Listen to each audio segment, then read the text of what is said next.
بسم الله الرحمن الرحيم.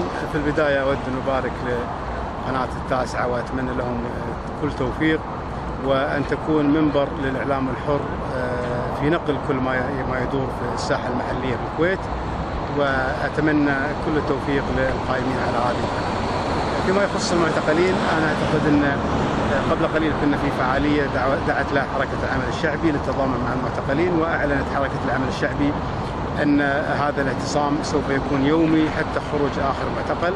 الرسالة اللي أريد أن أوصلها لشباب الحراك أننا منذ تبنينا هذه المطالب الإصلاحية نعلم أن هناك ضريبة يجب أن ندفعها، وكلنا يعلم مقابل هذا الأمر يجب أن نقدم الثمن هذه والتضحيات للدفاع عن مطالبنا المشروعة.